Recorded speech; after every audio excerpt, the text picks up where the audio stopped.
Bonjour à tous, donc nous nous retrouvons pour encore une fois de plus un tutoriel sur RPG Maker pour continuer sur ma lancée. Donc toutes ces fois-ci nous avons vu comment mapper, comment créer des événements, comment lancer des combats, de quoi faire déjà une bonne partie de votre projet. Cependant aujourd'hui nous allons voir tout ce qui a trait à la base de données et à la génération des personnages. Donc on va déjà voir comment générer un personnage. Donc nous allons là, sur l'icône visage en fait. Là on choisit homme ou femme, hein, au choix. Vous voyez, on peut là. On fait ça donc. Voilà. Alors soit on choisit nous-mêmes les éléments qu'on peut changer. Regardez, vous voyez là ça change les oreilles. On peut même lui faire la peau bleue. On peut changer la barbe. On peut tout changer, donc on est libre selon les thèmes qu'on veut. Nous pouvons également rajouter de ces éléments-là, mais je ne vais pas faire ça dans ce sujet. Parce que c'est assez compliqué au début à prendre en main. Mais déjà, rien qu'avec les RTP, donc les éléments de base que nous appelons RTP, nous pouvons déjà faire énormément. Sans parler que donc ça, ce qu'on appelle une face, et ça, ce qu'on appelle des charas. Hein. On peut en trouver un nombre gigantesque sur Internet. Donc par exemple, pour l'exemple, on va en faire un aléatoire. Donc, on en fait un aléatoire. Hop, voilà. Donc à quoi il ressemble, vous voyez, il a une queue de cheval. Il a un petit costume, il ressemble un peu comme s'il avait une petite couronne, tout ça. Donc on peut enregistrer les réglages. Donc là on marque le nom qu'on veut, hein, pour le retrouver facilement. Mais de cette façon-là, il ne sera pas encore dans le projet. Donc ce qu'il faut faire, c'est cliquer sur image du visage. Donc là vous êtes là, vous faites exporter.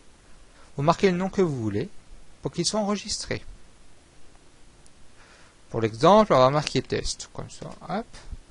Et on fait pareil avec personnage marche, on exporte, test. On fait pareil pour personnage d'image. Et là vous voyez qu'on est dans le même dossier que test. Alors là on rajoute dommage pour bien qu'on soit fixé. Et là c'est le personnage combattant pour qu'on ait en Side Battle View System. Donc le truc que je vous ai présenté au chapitre précédent. Donc on marque test. Voilà, on va garder ça en mémoire pour l'instant. Donc on va ouvrir notre base de données. On va commencer par le premier onglet acteurs. Alors là vous voyez que vous avez déjà des personnages pré-implantés. Donc nous pouvons créer de nouveaux personnages, supprimer ceux-là, en rajouter. Donc là, c'est tout ce qui a trait à son nom, le surnom, la classe que nous verrons après comment les changer. Le niveau initial et le niveau max, alors là c'est au niveau, quand il va rentrer dans l'équipe, il sera toujours à ce niveau-là. Et le niveau max, alors ça vous pouvez le changer. Le profil, alors ça peut être une biographie, mais ça peut servir à d'autres choses, dans certains événements aussi. En fait, ça s'affiche sur l'écran d'état. Donc dans le jeu, donc on peut utiliser les variables dedans. Moi c'est ce que je fais pour mon système de réputation. Après, vous pouvez très bien marquer sa biographie. Alors là, le visage, vous voyez, c'est ça que c'est les images qu'on a enregistrées. On prend test, hop. Pareil, on va prendre test. Et là, c'est pareil, on prend test. Ainsi, nous avons toutes nos images. Alors là, l'équipement initial, alors c'est l'équipement qu'il aura à la base. Donc là-dessus pas de souci, vous pouvez lui mettre un équipement de base ou ne pas en mettre comme vous voulez. Vous pouvez également faire en sorte qu'il ne puisse pas changer l'équipement, ça c'est comme vous le désirez. Et les traits, ce sont toutes des spécificités que vous pouvez mettre à chacun de vos acteurs. Donc, si vous voulez que seulement ce personnage là ait par exemple je sais pas moi, mais une certaine compétence, vous pouvez lui ajouter cette compétence, vous pouvez lui ajouter uniquement cette compétence-là à lui, par exemple. Ouais.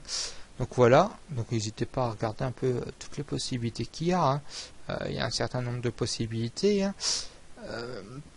Voilà pour en ce qui concerne les acteurs. Ensuite, nous passons aux classes. Alors là, comme vous pouvez voir, vous pouvez changer la classe. Nous avons là le nom de la classe, la courbe XP de la classe qu'on peut changer grâce aux valeurs qui sont là.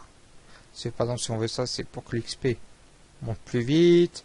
Alors que là, suivant la classe que vous désirez, par exemple une classe qui va faire beaucoup de dégâts, il lui faut énormément d'XP au début. Vous voyez, comme ça, mais très peu à la fin.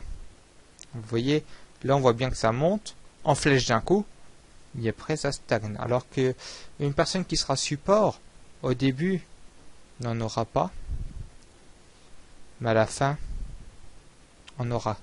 Vous voyez. Donc voilà pour la courbe d'expérience. Alors les courbes de paramètres, alors là c'est vous correct. Soit vous marquez une valeur dont vous le désirez, vous voyez, soit vous faites une courbe lente, soit une courbe rapide. Il y a déjà aussi également des pré-réglages comme vous pouvez le voir. Voyez. Donc ça c'est pour donc les HP max, la magie max, mana, enfin selon c'est celle que vous utilisez, l'attaque, la défense magique, la défense magique, l'agilité c'est ce qui concerne l'esquive et la rapidité d'attaque, et la chance c'est les chances de coups critiques. Voilà. Donc là c'est les compétences que la classe pourra apprendre. Et là il y a guérir étincelle, mais lui il n'en aura pas.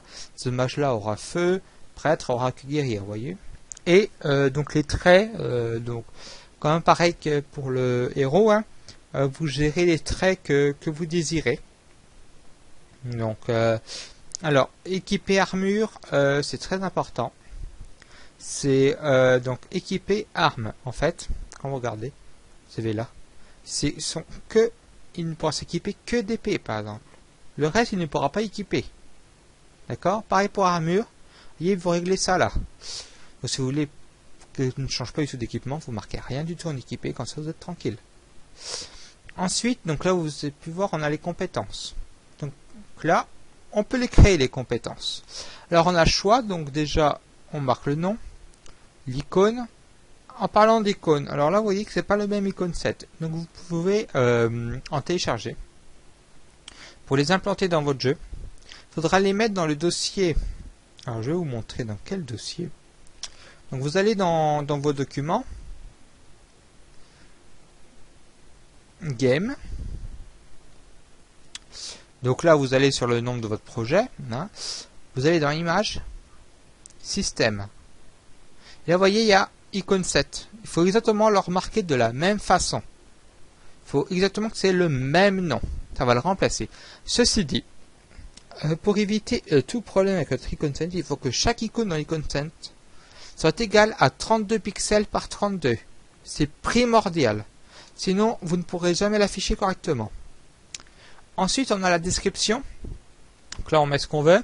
Le titre de la compétence, donc ça, on peut le gérer. Le coût en MP de la compétence, le coût en TP. Alors, les TP, c'est le temps passé, en fait. Certains jeux utilisent, d'autres ne l'utilisent pas. C'est comme vous voulez. Moi, je l'utilise rarement. J'aime pas trop ce genre de système-là. Le champ d'application, donc si ça vise personne, si ça vise un ennemi, un allié, l'utilisateur. Hein. L'occasion, alors c'est si il est valable dans le menu ou que dans l'écran de combat. Invocation, donc ça, c'est la vitesse.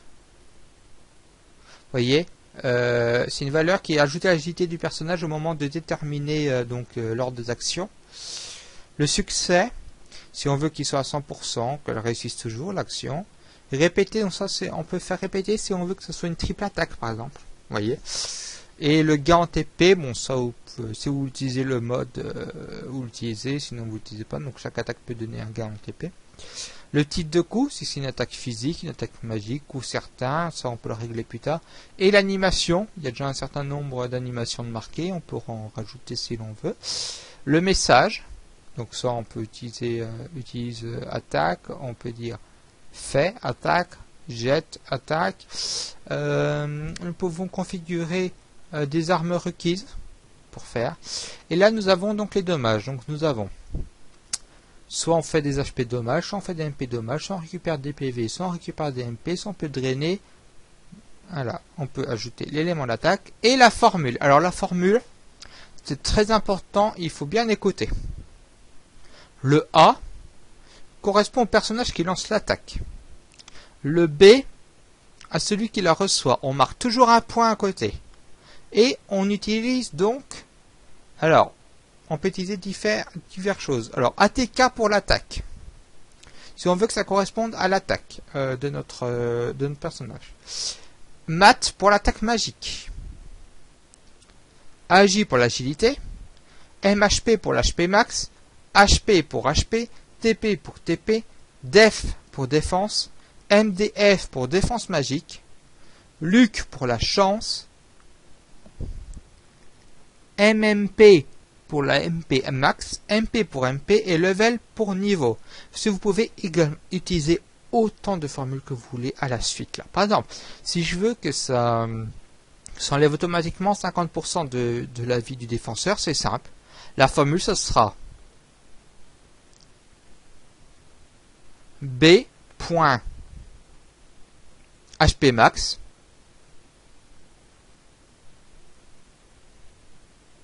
multiplié par 50 divisé par 100. Voilà les aspects que ça donnera. Donc vous êtes très libre. Nous avons la variance pour le coup. Vous voyez la variance, une variation. Donc les deux machinaux varieront en fonction de ce pourcentage-là. Coup critique, oui. On peut ajouter un état, un dot. Par exemple, on peut. Voilà pour au niveau des compétences. Ensuite, les objets. Alors, on met le nom qu'on veut, l'icône qu'on veut, la description. Si c'est un objet normal, un objet clé ou un objet caché. Le prix, qu'il est consommable ou pas. Champ d'application, l'occasion d'utilisation. Donc ça on en a vu. La vocation c'est toujours pareil, ça. On peut faire un objet qui donne des dommages aussi. Si c'est une potion, par exemple, pas mais explosive par exemple, hein, si on veut faire des petites grenades, on peut. Également, donc les effets. Alors les effets c'est très important, par exemple pour une potion, on mettra récupérer HP 100. Voyez hein là c'est 500. C'est 0%, mais on marque le chiffre précis, alors qu'on pourra mettre en pourcentage. Par exemple, l'eau magique, récupère des MP, le stimulant enlève le assommé, la justificatrice enlève tous les états possibles. Donc on est libre. Au niveau des armes, alors nous avons donc le nom, toujours l'icône, le type, puisqu'on a choisi les types d'armes qu'on pourra régler également dans un autre onglet tout à l'heure. Ainsi donc le prix, les changements de paramètres par rapport à votre personnage. Donc là vous réglez ce que vous voulez et vous pouvez également rajouter des traits en plus, par exemple taux de toucher plus 0%, etc. Nous avons exactement le même écran pour l'armure. Donc je ne vais pas réexpliquer, hein. Vous êtes capable de faire vous-même. Alors les ennemis que nous avons vus dans le chapitre précédent, donc je ne vais pas tout vous rappeler, hein, les troupes, donc c'est pareil, nous avons vu dans le chapitre précédent. Les états, donc ce sont tout ce qui est statut, donc là c'est pareil, vous avez énormément de paramètres que vous pouvez modifier. Vous voyez, retrait pour les tirs, soit des dégâts, soit s'il est touché pour enlever statut assommé, 100% il sera plus assommé, etc. Les animations, alors il y en a déjà un certain paquet, hein, il y en a déjà quand même 120, donc il y a de quoi faire pas mal. Regardez, je vais vous montrer ce que ça peut faire. Et ça fait comme ça. Ouh. Il y a vraiment des effets sympas, hein. Vous voyez, il y a déjà un certain nombre d'animations. Moi, souvent, je garde les mêmes parce que l'animation, c'est très chiant à faire. Regardez, par exemple, ne serait-ce que pour le tir barricade qui fait ça, il faut exactement 23 frames. Vous vous rendez compte, c'est énormément, c'est énorme à faire soi-même. En plus, il faut avoir les bons formats et tout, hein, donc voilà. Alors le tileset, nous avons vu comment le modifier. Il y a certaines choses que je ne vous ai pas trop montées. Alors là, on a le type de zone ou type de monde. Vous voyez, là c'est plutôt zone, là c'est plutôt monde. Et nous avons donc les passages. Donc là, on veut pas qu'il passe, on veut qu'il passe, notre perso. Le passage en 4 directions, c'est-à-dire qu'il peut venir, par exemple, peut venir d'en haut pour cette icône-là. Hein. Il peut venir d'en haut, de là ou de là, mais il ne pourra pas passer là. Interdiction de passer là. Pareil pour là, vous voyez. Quand on a un mur précis. L'échelle. Donc l'échelle, c'est... Alors, vous pouvez mettre la souris quand vous ne savez pas. Hein. Règle le personnage comme on regarde en haut, quand il est sur ce taille. Par exemple, cela donne l'impression que le personnage attrape l'échelle attachée au mur. Par exemple, vous voyez, par exemple, si vous voulez mettre absolument une échelle là, hop, vous réglez ça comme ça. Comme ça, comme ça. Il gardera toujours en haut, vous voyez. Les buissons. Alors, les buissons, c'est pareil, c'est la partie inférieure d'un personnage sur ce taille. Il donne l'impression que les pieds du personnage sont cachés dans le buisson. Par exemple, je sais pas si on la trouve là, mais plus dans le, peut-être dans le B, qu'on aura peut-être buisson. Et là, hop, il sera caché derrière. Vous voyez. Le compteur. Alors le compteur, c'est pour commencer un événement qui n'est pas directement à ses côtés. Hein. Je l'utilise jamais en fait moi. Hein. C'est pas très utile je trouve. Les dommages terrain, donc ça c'est quand on veut faire des dégâts directement sur une zone. Par exemple sur le A, je sais pas si on aura déjà ça. Si il est déjà mis là, vous voyez. Là il y a déjà des dégâts d'afficher. Voyez. Voilà, et étiquette terrain, bon ça c'est pas très important. C'est juste que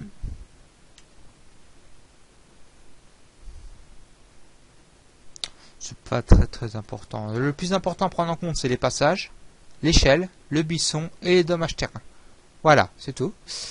Événements communs, alors c'est quand vous faites des événements qui seront valables pendant tout le jeu du moment qu'il y a l'interrupteur d'activer. Comme vous pouvez le voir là, j'en ai fait. Vous en préoccupez pas trop. C'est mon système de jour, nuit, de saison, météo qui est fonctionnel. Hein. Donc, je présenterai dans d'autres tutos beaucoup plus éloignés quand je présenterai tous les systèmes que je mets dans mes projets. Donc oui, c'est un système jour, nuit, saison et météo parfaitement fonctionnel. Donc voilà. Le paramètre système, alors là nous avons plusieurs options. Le groupe de départ, que je vous ai présenté le chapitre précédent. Le titre du jeu. La devise, alors ça c'est le trio or et compagnie. Les images de véhicules que vous pouvez changer. Hein, en dupliquant là, vous voyez, vous pouvez changer.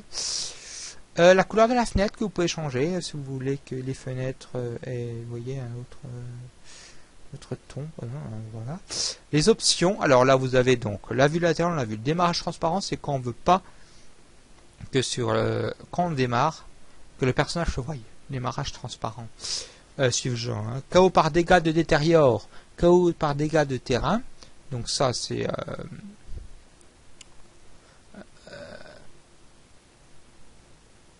par exemple pour tout ce qui est état, hein, on peut mettre jusqu'à 0, sinon ça s'arrêtera à 1. Dégâts de terrain, donc on l'a vu. Afficher TP en combat, ça on peut le décocher, ça on ne veut pas. Expérience membre en réserve, c'est que quand il n'y a plus de dégâts de personnages en groupe, ce réglage permet aux membres du groupe qui n'ont pas participé à un combat d'avoir une part de XP résultant. Hein. On peut lui remettre. Les compétences magiques, on peut rajouter des styles, vous voyez, pour l'écran de combat. Là, nous avons les musiques à utiliser, vous voyez, pour le titre et tout ça. Je sais pas si on peut pas en rajouter de nouvelles. Par contre, on peut les modifier, normalement. Pareil pour les sons, au niveau du les sons pour tout. Le menu de commande, donc ça, c'est quand on affiche le menu en dehors des combats. Donc on peut décocher, sauvegarder si on ne veut pas, on peut décocher certains trucs. Les positions de démarrage donc, du joueur, si on veut mettre un bateau. Les titres qu'on peut changer selon déjà un thème bien précis. Nous pourrons également en rajouter des écrans titres. Je vous montrerai ça dans un autre tutoriel sur tout ce qui est ressources. J'en ferai un spécial ressources. Là ce sont les mouvements d'attaque, donc là je vous laisse découvrir un peu ce qu'il y a, hein, voilà. Ensuite nous avons les types. Alors les types c'est très important, ça ce sont les éléments donc de vos compétences et de vos attaques, très important à régler. Le type de compétences, donc ça on peut en régler plusieurs si vous avez plusieurs compétences. Par exemple si vous avez la magie de soin, si vous avez la magie d'invocation, la magie de transformation, vous pouvez régler plusieurs types de magie selon vos volontés.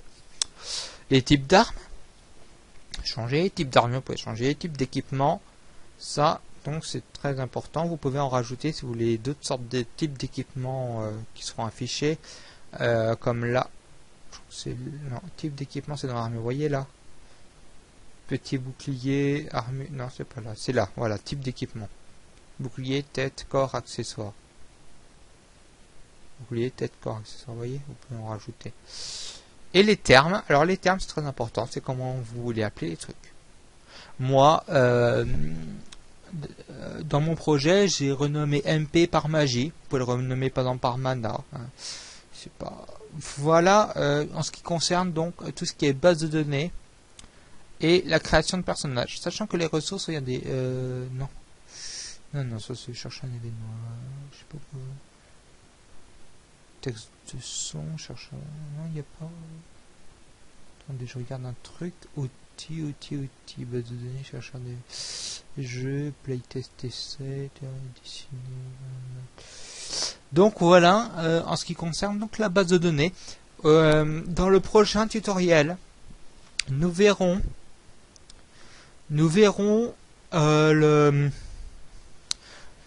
tout ce qui concerne les variables. Enfin, tout ce qui concerne les événements, pardon. Voilà. Nous verrons vraiment chaque événement en détail et une possible utilité dessus. En mode...